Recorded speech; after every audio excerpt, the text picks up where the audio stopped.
প্রিয় শিক্ষার্থীবৃন্দ, দিনাজপুর আদর্শ কলেজ আয়োজিত অনলাইন ক্লাসে তোমাদের স্বাগত জানাই। আমি রূপা রানী দাস, প্রভাষক বিভাগীয় প্রধান, আদর্শ প্রাণীবিদ্যা বিভাগ, আদর্শ মহাবিদ্যালয় দিনাজপুর। তোমাদেরকে শুরুতেই আমি বলেছিলাম আমি তোমাদের বায়োলজি দ্বিতীয় পত্রের আমি প্রথম অধ্যায়ের ক্লাস নিচ্ছিলাম। ক্লাসগুলো এ পর্যন্ত তোমাদের আমি 3টা ক্লাস নিয়েছি। আজকে তোমাদের আমি 4র্থ ক্লাস নেব। যেহেতু এটা একটা খুবই গুরুত্বপূর্ণ বিষয়, কারণ এই প্রথম অধ্যায়টাকে তোমাকে ভিত্তি করে সমস্ত প্রাণীগুলোর আমরা আয়োজন করে থাকি। সেজন্য প্রথম অধ্যায়টা আমাদের জন্য খুব গুরুত্বপূর্ণ।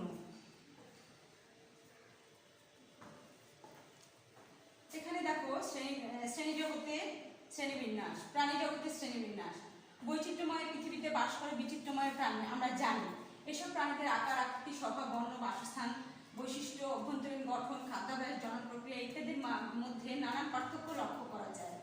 1873 সালে বিজ্ঞানী হ্যাকেল সমস্ত প্রাণীগুলিকে প্রোটোজোয়া ও মেটাজোয়া এই দুটি ভাগে ভাগ করেন। 1969 সালে R.H. হুইটেকার জীবের 5 রাজ্য শ্রেণীবিন্যাস প্রবর্তন করেন। রাজ্যগুলি হলো মনেরা, প্রোটিস্টা, ফাঞ্জাই, প্লান্টি, অ্যানিমালিয়া। এই শ্রেণীবিন্যাস অনুযায়ী ব্যাকটেরিয়া, নীলাভ, সবুজ শৈবাল মানে মনেরা রাজ্যের, প্রোটোজোয়াদের প্রোটিস্টা রাজ্যের অন্তর্ভুক্ত। অর্থাৎ আমরা জানি এখানে অনেক প্রাণী বাস করে। এই প্রাণীগুলোর মধ্যে বিচিত্রতা রয়েছে এবং বিভিন্ন বিজ্ঞানী বিভিন্নভাবে এদেরকে বিভিন্নভাবে বর্ণনা করেছেন। প্রথমে বর্ণনা করেছেন 2টা রাজ্যে, একটা হচ্ছে প্রোটোজোয়া আর একটা হচ্ছে মেটাজোয়া। তারপরে হুইটেকার 5টা রাজ্য শ্রেণীবিন্যাস করেছে, সেটাও আমরা জানলাম। প্রোটিস্টা রাজ্যের অন্তর্ভুক্ত কারা? যে সমস্ত প্রাণী আমরা জানি প্রাণী জগতে যে সমস্ত পর্ব আছে, এখন পর্ব ধরা হয় মোট 9টা। এখন প্রোটোজোয়াকে পর্ব হিসেবে ধরা হয় না। তার মূল কারণ হচ্ছে প্রোটোজোয়াকে আদি পর্ব হিসেবে ধরা হয়। কারণ হচ্ছে এই পর্বে এই প্রাণী জগতে যত পর্বের সৃষ্টি হয়েছে সমস্ত পর্বের উৎপত্তি এই হচ্ছে প্রোটোজোয়া পর্ব থেকেই উৎপত্তি। যার কারণে প্রোটোজোয়াকে এখন পর্ব হিসেবে না ধরে রাজ্য হিসেবে ধরা হয়। আর প্রোটোজোয়াকে আমরা যে প্রোটিস্টা বললাম, এই যে প্রোটিস্টা রাজ্যের অন্তর্ভুক্ত যে করা হয়েছে, এই প্রোটিস্টা হচ্ছে প্রোটিস্টা রাজ্যের যারা অন্তর্ভুক্ত তাদের জীবনের কোনো না কোনো দশায় উদ্ভিদ প্রাণীর সাদৃশ্য পাওয়া যায়। যে সমস্ত প্রাণীর মধ্যে তাদেরকে প্রোটিস্টা রাজ্যের অন্তর্ভুক্ত করা হয়। এখন দেখো, সকল বহুকোষী প্রাণী মেটাজোয়া যারা খাদ্য গলৎকরণ করে অভ্যন্তরীণভাবে পরিপাক করে, কিছু পরজীবী যারা শোষণের মাধ্যমে পুষ্টি সংগ্রহ করে, তাদের রাজ্য অ্যানিমালিয়া। অর্থাৎ অ্যানিমালিয়ার মধ্যে মানুষও পড়ে। অর্থাৎ দেখো, বহুকোষী মানুষ কিন্তু বহুকোষী, এবং বহুকোষী আরো অনেক প্রাণী আছে এবং খাদ্য গলৎকরণ করতেও পারে। অ্যানিমালিয়া প্রাণী জগতের সদস্যদের বর্তমানে প্রায় 33 পর্বের তালিকাভুক্ত করা হয়েছে। অর্থাৎ যতগুলো পর্ব তালিকাভুক্ত করা হয়েছে তার মধ্যে 33টা পর্বের তালিকাভুক্ত করা হয়েছে। পর্বগুলো সাধারণতভাবে মেজর ফাইলা ও মাইনর ফাইলা এই 2 ভাগে অন্তর্ভুক্ত করা হয়েছে। এখন দেখো শ্রেণীবিন্যাসের নীতি, প্রিন্সিপাল অফ অ্যানিমাল ক্লাসিফিকেশন। কয়েকটি বিজ্ঞানসম্মত নীতি মেনে শ্রেণীবিন্যাস সম্পন্ন করা হয়। নীতিগুলো নিম্নরূপ। অর্থাৎ বিজ্ঞানসম্মত নীতি মেনেই কিন্তু শ্রেণীবিন্যাস করা হয়, কারণ শ্রেণীবিন্যাস কিন্তু এমনি কখনোই করা সম্ভব নয়।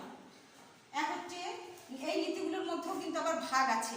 একটা হচ্ছে শ্রেণীবদ্ধগত বৈশিষ্ট্য, অর্থাৎ ট্যাক্সোনমিক ক্যারেক্টার নির্ধারণ। যে বৈশিষ্ট্য একটি ট্যাক্সন সদস্যকে অন্য ট্যাক্সন থেকে পৃথক করতে পারে সেটি ওই ট্যাক্সনের শ্রেণীবদ্ধগত বৈশিষ্ট্য। অর্থাৎ একটা প্রাণী থেকে যখন আরেকটা প্রাণীর বৈশিষ্ট্য আলাদা করতে পারে সেটাই সেই প্রাণীর শ্রেণীবদ্ধগত বৈশিষ্ট্য।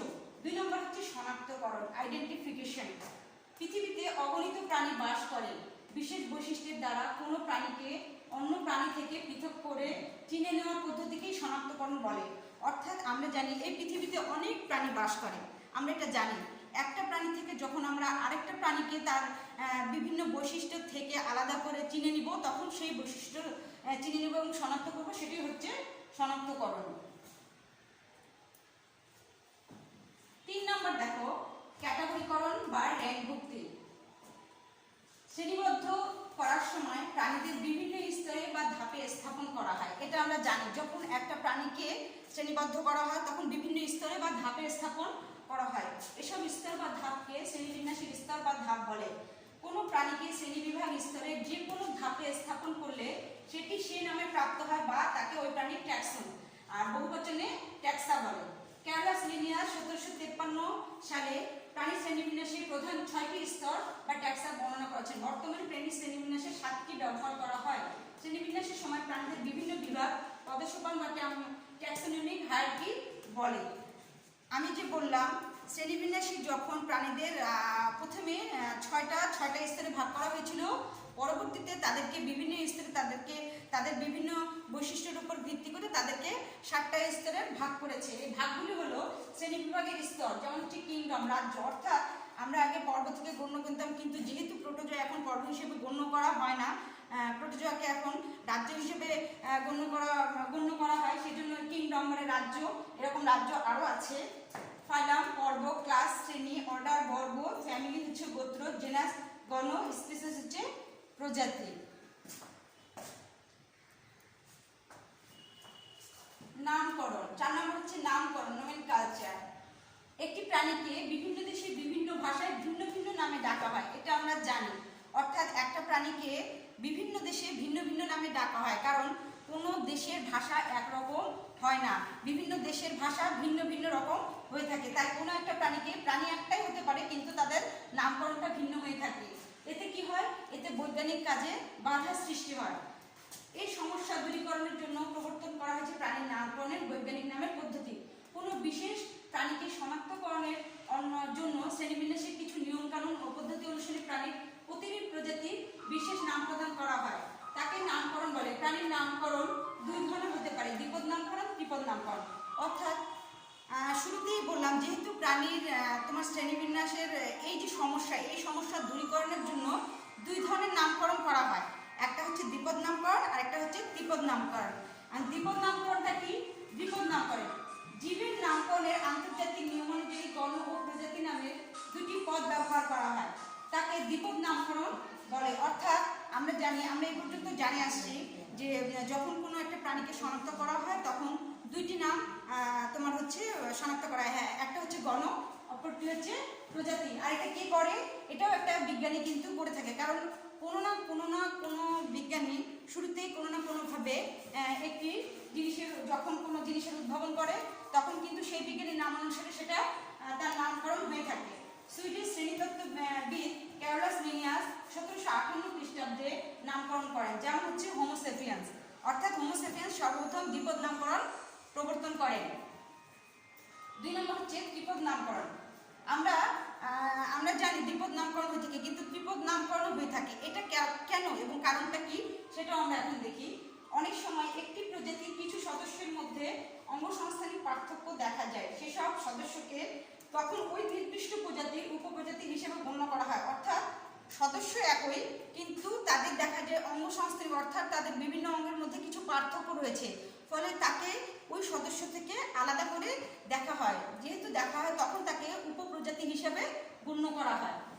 তখন উপপ্রজাতি হিসেবে গণ্য করা হয়। তখন গণ প্রজাতির সাথে সাথে উপপ্রজাতিও থাকে। যেমন ইউরোপিয়ান চড়ুই পাখির বৈজ্ঞানিক নাম হচ্ছে পেসার ডোমেস্টিকাস। নীলনদ এলাকার চড়ুই পাখির বৈজ্ঞানিক নাম হচ্ছে পেসার ডোমেস্টিকাস নিলোটিকাস। পাখি বিজ্ঞানী সিগাল 1844 সালে খ্রিস্টাব্দে সর্বপ্রথম ত্রিপদ নামকরণ করেন এবং এটি ICZN কর্তৃক স্বীকৃত পদ্ধতি। অর্থাৎ সিগাল সর্বপ্রথম খেয়াল করেন যে হচ্ছে তোমার নীলনদের যে চড়ুই পাখি আছে সেটা হচ্ছে অঙ্গসংস্থানিক পার্থক্য রয়েছে, ফলে তিনি ত্রিপদ নামকরণের উদ্ভাবন করেছেন। এই জন্য এই যে তিনি ত্রিপদ নামকরণ করেছেন, যার কারণে যে সমস্ত যখন কোনো প্রাণী ত্রিপদ নামকরণ করেন তখন তার সাথে তার নামটাও যুক্ত করা হয়। দ্বিপদ নামকরণের নিয়মাবলী, অর্থাৎ দ্বিপদ নামকরণের কিছু নিয়মাবলীও আছে, সেটা আমাদের জানা দরকার। কোনো জীবের নামকরণ পদ্ধতি অত্যন্ত জটিল এবং তা কতগুলি নিয়ম মেনে সমাধান করা হয়। অর্থাৎ সত্যি কথাই একটা জীবের যখনই নামকরণ করা হয় সেটা কিন্তু খুবই জটিল এবং তার কতগুলি নিয়ম। অর্থাৎ দেখো, আমি তোমাদেরকে প্রথম অধ্যায়টা পড়াচ্ছি, সেটা এখন শেষ হচ্ছে না, কারণ প্রথম অধ্যায়টাকে বেসিক করেই কিন্তু সমস্ত প্রাণীকে তুমি চিনতে পারবে এবং জানতে পারবে, তার অঙ্গসংস্থানিক বিষয়গুলো বুঝতে পারবে। যখনই তুমি একটা কোনো প্রাণীকে, আমি শুরুতেই বলেছি, যখনই কোনো একটা প্রাণীকে তুমি নামকরণ করবে, দেখা যাবে এর শুরু থেকে শেষ পর্যন্ত যতক্ষণ একটা প্রাণীকে তুমি অবজার্ভ করতে না পারবে বা বিশ্লেষণ করতে না পারবে বা না দেখবে প্রত্যক্ষভাবে, ততক্ষণ মানে জন্ম থেকে মৃত্যু পর্যন্ত, ততক্ষণ কিন্তু কখনোই কোনো প্রাণীকে কোনো একটা পর্বের অন্তর্ভুক্ত করা কোনোভাবেই সম্ভব না। তাই সেজন্য মানে দ্বিপদ নামকরণের এটা অত্যন্ত একটি জটিল বিষয়।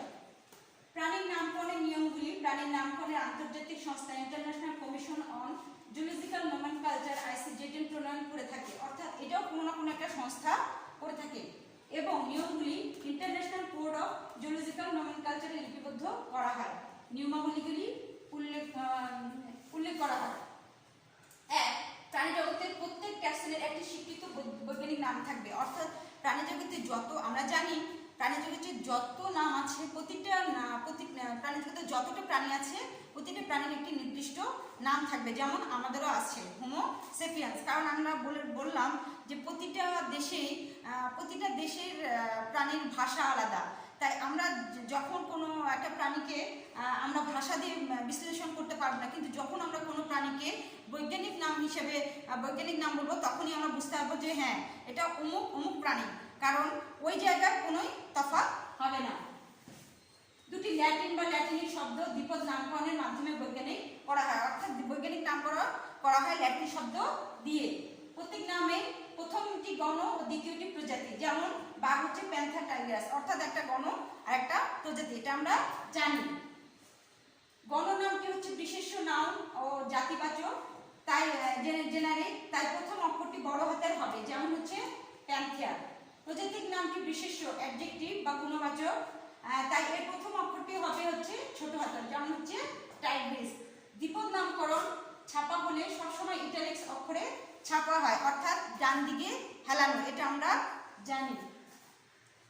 দ্বিপদ নামকরণ লিখলে ইংরেজি অক্ষর ব্যবহার করতে হবে এবং প্রত্যেক অংশের নিচে আলাদা দাগ টেনে দিতে হবে, অর্থাৎ যখন একটি গণ ও প্রজাতি নাম আমরা লিখে হয়, অনেকেই তোমরা এটা ভুল করো, কখনোই নিচে আন্ডারলাইন করো না, এবং গণনামের প্রথম অক্ষরটি বড় হাতের এবং প্রজাতির সবগুলো ছোট হাতের হবে, এটাও তোমরা কখনোই আন্ডারলাইন করো না। এটা অবশ্যই তোমাদেরকে মাথায় রাখতে হবে যে গণ এবং প্রজাতি নামটি অবশ্যই আলাদা আলাদাভাবে, একসাথে না, আলাদা আলাদা করে তোমার লাইন টেনে দিতে হবে।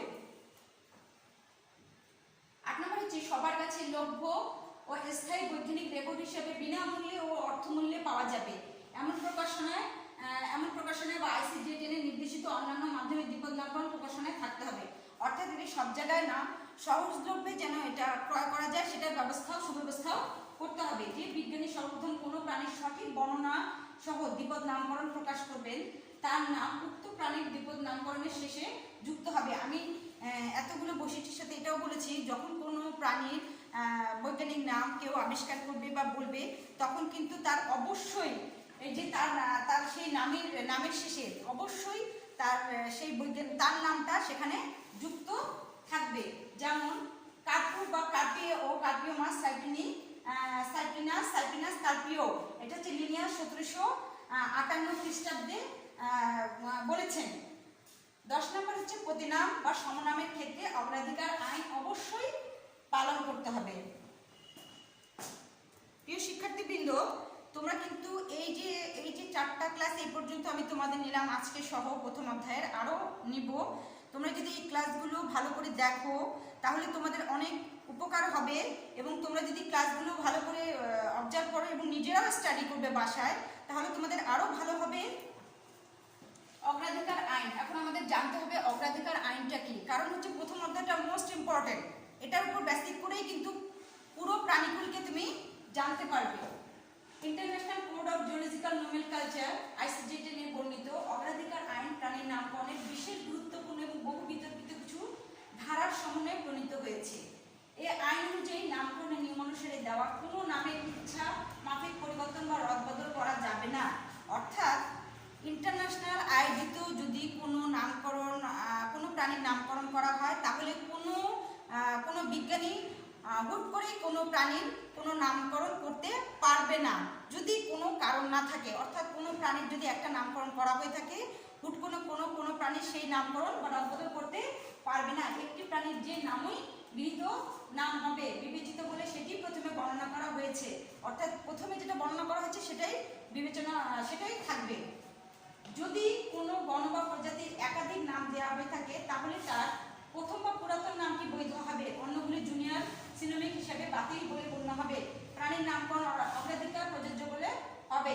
আচ্ছা, এক্ষেত্রে একটা ছোট্ট 3টা বিষয় আছে, যে এই 3টা বিষয়ের উপর ভিত্তি করেও নামকরণ চেঞ্জ করা যেতে পারে। নাম চেঞ্জ করা কোনোভাবেই যাবে না, তারপরেও চেঞ্জ করা যেতে পারে যদি একটা হচ্ছে পূর্ণাঙ্গ প্রাণীর নামকরণের পূর্বে যদি প্রাণীর দেহের কোনো অংশের নামকরণ করা হয়। অর্থাৎ আমি শুরুতেই বলেছি, কোনো একটা প্রাণীকে অবজার্ভ করতে গেলে বা নামকরণ করতে গেলে তাকে জন্ম থেকে মৃত্যু পর্যন্ত তাকে অবজার্ভ করতে হবে।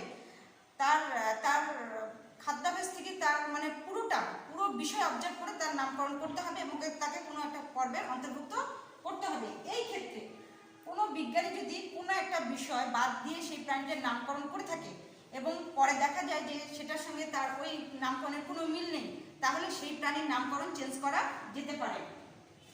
কোনো প্রজাতির বিভিন্ন যৌন দৈহিক গঠন পরিবর্তনশীল দশা কিংবা যৌন অবস্থাকে যদি বিভিন্ন নামে নামকরণ করা হয়, অথবা এখন এই বিভিন্ন দশাকেও যদি চেঞ্জ করে দেওয়া হয়, এই ক্ষেত্রেও নামকরণ চেঞ্জ করা যায়।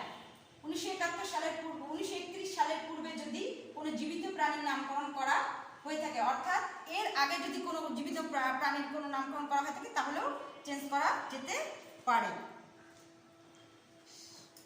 সংরক্ষণ, প্রিজার্ভেশন, অর্থাৎ আমরা এতক্ষণ জানলাম যে প্রাণীকে আমরা প্রাণীর নামকরণ করছি, কিন্তু একটা প্রাণীকে কিন্তু সংরক্ষণ করাটাও খুব জরুরি। কারণ আমরা বুঝতেও পারতেছি যে আস্তে আস্তে কিন্তু প্রাণী বিলুপ্ত হয়ে যাচ্ছে, অনেক প্রজাতি বিলুপ্ত পথে। সংরক্ষণ, অলরেডি আমরা জানি ডাইনোসর বিলুপ্ত হয়েই গেছে। সংরক্ষণ, শ্রেণীবিন্যাসকৃত নমুনাকে বিস্তারিত তথ্য সহ সংগ্রহকারীর নাম, সংগ্রহের স্থান, সময়, তারিখ ইত্যাদি সংরক্ষণ করতে হবে, যাতে অন্যান্য নমুনা শনাক্তকরণ সহায়ক হয়। অর্থাৎ কোনো প্রাণী যখন তুমি শনাক্ত করবে তখন তার নাম, সংগ্রহের তারিখ সবকিছুই সম্পূর্ণটাই সংরক্ষণে রাখতে হবে। এ কারণে বিভিন্ন দেশে প্রাপ্ত প্রাণীর নমুনা প্রাকৃতিক জাদুঘর, বিশ্ববিদ্যালয় বা কলেজের বিভাগীয় সংরক্ষণশালায় সরকারি অনুমোদন সাপেক্ষে সংরক্ষিত থাকে। অর্থাৎ যে সমস্ত কলেজে বা বিশ্ববিদ্যালয়ে দেখবা যে মিউজিয়াম থাকে, এখানে অনেক প্রাণী সংরক্ষণ করা আছে। নমুনাটি হতে পারে স্টাফ আমরা জানি, স্টাফ আমরা অনেকে জানিও না। স্টাফ বলতে বোঝায়, ধরো আমি পেঁচা, কাক এগুলো আমি তোমার হচ্ছে রাখবো আমার মিউজিয়ামে, তাহলে তখন আমি কি করব, তার শরীরে যত নাড়িভুঁড়ি আছে সমস্ত আমাকে এগুলো বের করে তাকে আমাকে মেডিসিন দিয়ে স্টাফ করে রেখে দিতে হবে। এটাকে স্টাফ বলে। প্রাণী, চামড়া কিংবা বিভিন্ন নখ, শিং, লোম, মল ইত্যাদি, অর্থাৎ আমরা কোনো প্রাণীর শিং, চামড়া এগুলো কিন্তু আমরা রাখি মিউজিয়ামে। বা কঙ্কাল, যেমন আমরা মানুষের কঙ্কাল রাখি। প্রাণীদেহ শুকনো বা তরলেও সংরক্ষণ করা যায়। প্রাণীদেহ কিন্তু শুকনো বা তরলেও সংরক্ষণ করা যায়। শুকনো বলতে স্টাফ বা এই টাইপের শিং, মল ইত্যাদি। আর তরল বলতে আমরা মিউজিয়ামে মাছ রাখি, বিভিন্ন সামুদ্রিক প্রাণী রাখি, যেগুলো আমাদেরকে পড়াশোনার জন্য রাখতে হয়। ফরমালিন বা অ্যালকোহল হচ্ছে সংরক্ষণের ভালো তরল মাধ্যম। অর্থাৎ তরল এবং ফরমালিন সাথে পানি মিশিয়ে সামান্য পরিমাণ, এটার একটা নির্দিষ্ট পরিমাণ আছে, সেটা মিশিয়ে এগুলো আমাদেরকে প্রিজার্ভেশন করতে হয়। বিভিন্ন প্রাণী গোষ্ঠীর জন্য বিভিন্ন মাত্রার ফরমালিন ও অ্যালকোহল কিংবা অন্যান্য বিশেষ সংরক্ষণ মাধ্যমে নির্দিষ্ট রয়েছে।